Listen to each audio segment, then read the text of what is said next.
LowRes Wonderbread. I always liked those themes, and that's why I was, I think, initially drawn to the Batman material.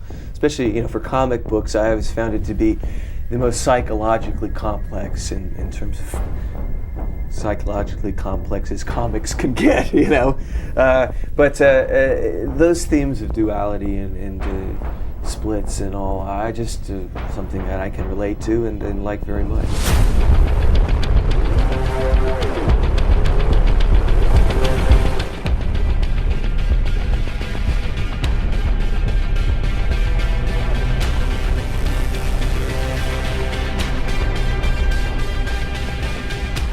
Batman Returns may have been the last superhero movie of its kind.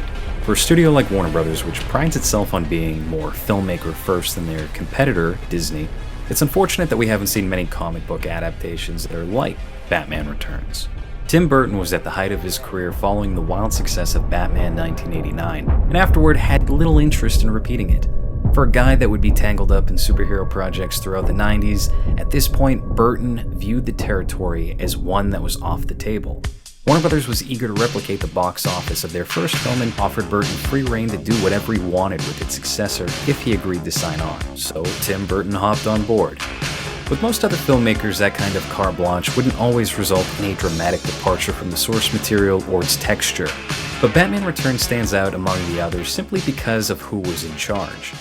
Burton infused his creative sensibilities into the DC mythos, and had the freedom to take the story wherever he wanted. Unlike 1989's Batman, which had some high-profile investors using their weight to push the decision-making towards convention. It's kind of a funny notion to consider, seeing as by today's standards, the general public would view Batman 89 as an outlier. Burton brought back Batman 89 screenwriter Sam Hamm to pen the script for the sequel, and the two began spitballing ideas. One of the early concepts for Batman 2 involved having the Penguin, given the name Mr. Boniface in the script, hiring Catwoman to track down a set of antique ravens. In an odd way, it's not dissimilar from the Goonies, especially given the fact that one of those antique ravens would be located beneath Wayne Manor. But more than the Goonies, the script drew itself from the work of Frank Miller. There are elements from The Dark Knight Returns dropped into certain drafts of the script sporadically, like, for example, a vigilante Batman cult and also the Dark Knight's choice of riding a horse. In the final script of Batman 89, there's a similar sequence involving Batman and also Dick Grayson that was eventually cut and instead animated and added as a special feature on the commemorative DVD. Vicki Vale is back as Bruce Wayne's love interest, and on this go-around we wind up spending more time with Bruce than any other character. It feels reminiscent of Batman Begins in some ways, though admittedly, Penguin is perhaps the most fascinating character of the bunch. In this version of the story, he is a convicted thief who has only recently been paroled after a 13-year sentence. There's no driving Cobblepot for Mayor plot at the center of the story, and yet somehow Batman 2 is much lighter than what was delivered in Batman Returns. Tonally, it fits somewhere between early episodes of the animated series and the 1960s Adam West series. Dick Grayson is featured in the script, and not much of a backstory is given. He's definitely not the circus performer that fans of the comics and series had grown accustomed to, but instead is a streetwise kid with a knack for fighting. The characterization draws closer to Jason Todd than Dick Grayson, but while reading it, it was a welcome interpretation. The entire third act is a free-for-all in the Batcave with Batman and newly adopted Robin teaming up for the first time to take on Catwoman and the Penguin. Penguin falls to his death, Bruce proposes to Vicki Vale, and everything is tied up in a sparkly little bow by the end of it. Warner Brothers wasn't exactly thrilled with how little depth there was to the villains, especially coming off the heels of Jack Nicholson's Joker, and pushed Burton to pursue an alternative approach. Sam Hamm's screenplay was eventually done away with, and Burton, who was also unsatisfied with it, decided to bring Heather's scribe Daniel Waters on board. This is where the whole firstborn sons of Gotham, Selena Kyle being resurrected by cat tongues thing came from. Waters had borrowed a storyline from the 1966 Batman TV series where the Penguin had decided to get involved in politics.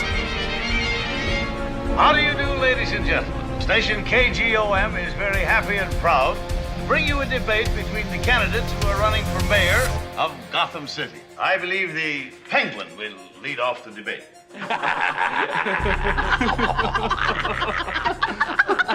Still, could be worse.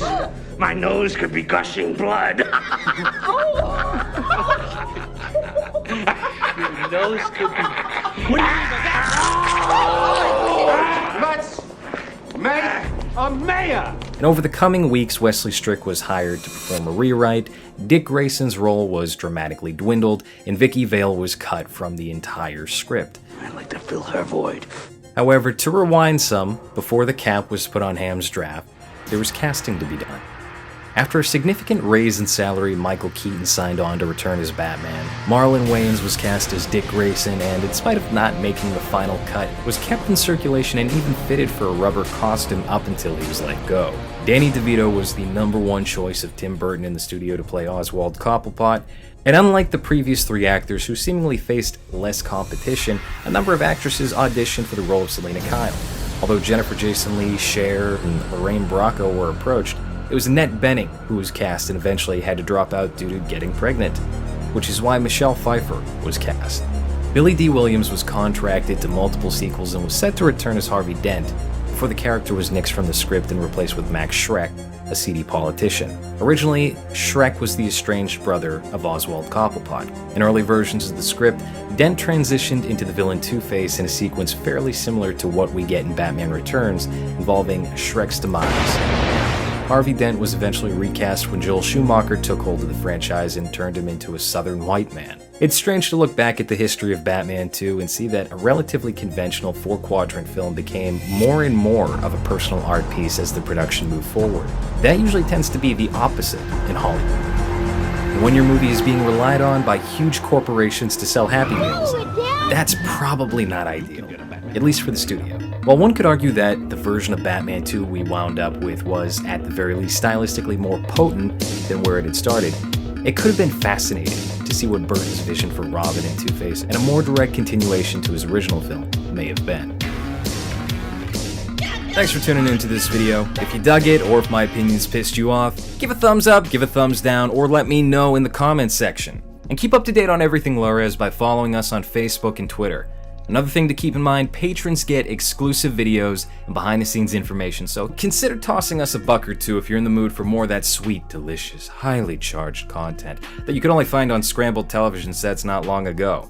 Also, if you're not in the mood to type those links out, I don't blame you, it happens, your fingers get cramped, whatever. Check out the description below this video, they're all listed there for your clicking pleasure.